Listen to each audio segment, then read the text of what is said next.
Hello everybody and welcome to part 2 of my presentation on case study research.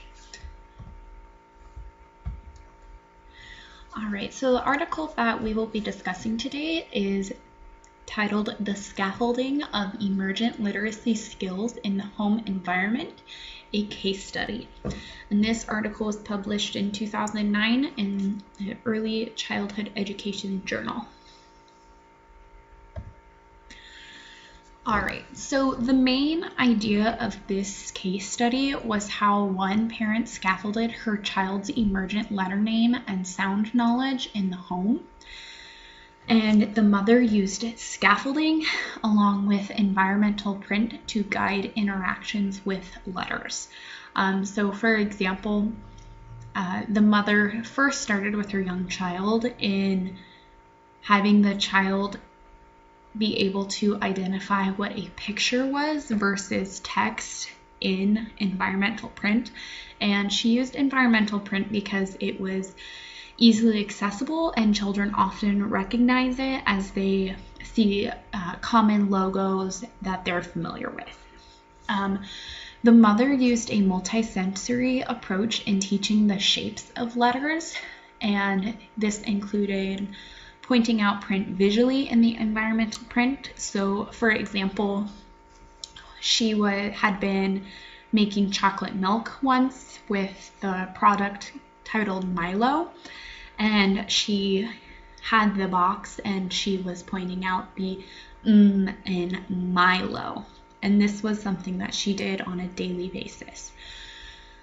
So auditorily, she would say the sound of the letter to the child. So for example, with the Milo box, she would point out the M and then she would say for Milo.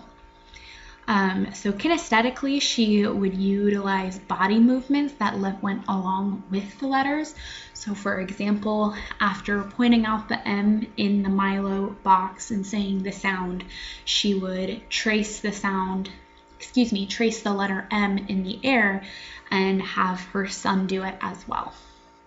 And then along with the body movements, the mother would have verbal guidance with cues of each letter, using terms such as down, up, across, over.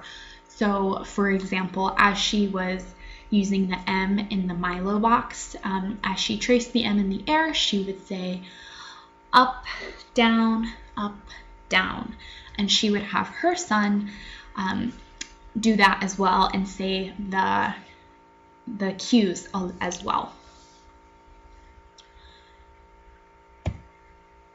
All right, so the connection to reading theory here is this study very much went along with Vygotsky's sociocultural perspective, and specifically in their use of the zone of proximal development.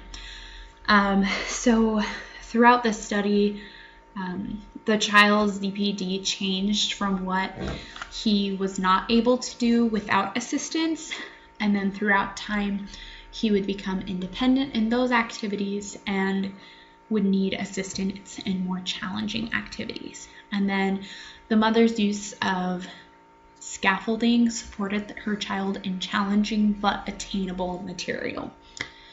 And then a second theory that goes along with this article is Piaget's stages of cognitive development. And at one point in the article, they point out the connection of oral words to concrete objects, and so they would often connect the oral cues for the letters that the child was seeing.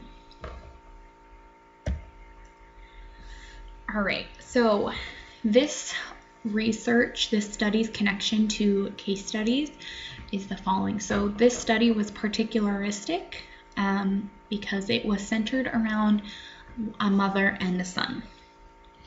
The study was also descriptive, as the researchers gathered rich description from the subject starting at age 2.5 and reported through 6 years old. The study was also heuristic, as it enriched the reader's understanding of how scaffolding was used to support emergent literacy skills in the home. And then the study was also inductive, as the researchers used the data gathered of letter name and sound knowledge taken throughout the years to drive understanding of the conclusion. Okay, so these are the standards of quality and how they were met in this study. So first off, there were multiple sources of evidence used in this study, such as observations of the child artifacts, and test scores. Second, there was a chain of evidence presented, as the artifacts were presented in linear fashion to show progress. The third standard that was met was this study was reviewed by key informants, and we know that because it was a peer-reviewed article.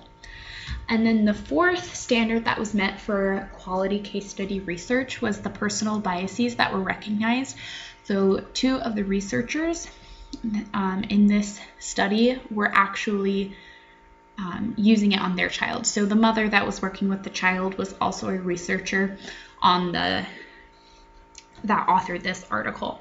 And then the way that they acknowledged their biases in this article was that they stated that it was their own child. They also stated that they came from a middle-income family where both parents had tertiary education and professional jobs. They also stated that the mother and son had a great relationship, which could have changed the outcome if they had not. So those were all acknowledged within the study so that the reader could keep those in mind, and that they also kept those in mind as they were discovering results. All right, so this is an example, one of the student artifacts that came from an observation.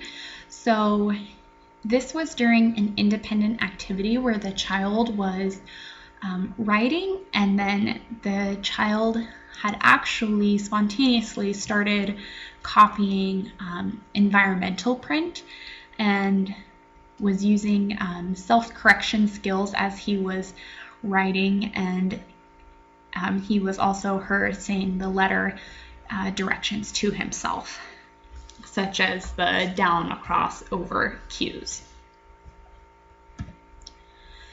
This is an example of a student artifact presented as a chain of evidence. So as you can see, here is the child's writing starting at age 2.5 years, and you see how his writing progresses through the age of 6. For example, one example in this article stated at the 5.5 year stage, the child had asked his mom how to spell monster because he wasn't able to do it independently.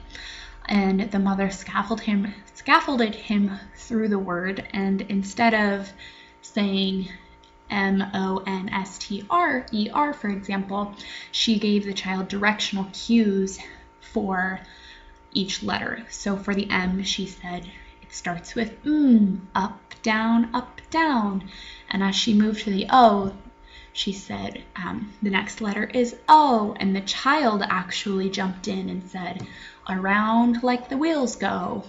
So there was some evidence of guidance, and then the child was also able to independently continue with some cues.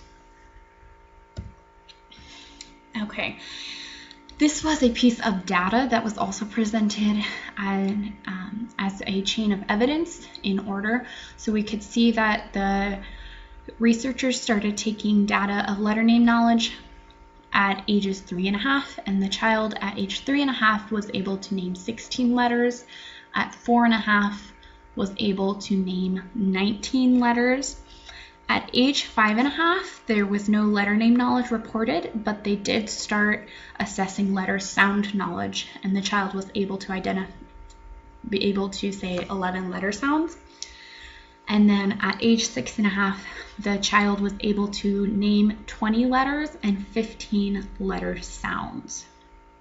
So this was supporting the conclusion that the scaffolding in the home using environmental print was beneficial, and there was evidence that the child was growing in his home environment. Some advantages of this study was that the study gave a very in-depth insight into this family's experience with scaffolding emergent literacy in the home. They also pointed out that the strategy used is accessible for low literate families as well, even though this family had an educated mother who was interacting with her son. It was something that any family could do. So for example, almost all families have access to environmental print, and considering that the mom was really just pointing out letters and letter sounds in the words, that's something that even somebody who was not confident in their literacy skills could do with their child, pointing out letters and environmental print that they see. And this study was limited by size because it was only focusing on the one child and the one mother. Their discussion in the article suggested that a controlled randomized trial of the approach would be needed for further evidence of this strategy. And that is the case with, that's typically a limitation in most case studies, is that they're not on a wide scale. All right, so my second question is, I would like you to pretend that you are a kindergarten teacher. How could you use this case study to give parents suggestions for at-home literacy activities? And then here is the citation for the article that I was assigned. All right, thanks everybody.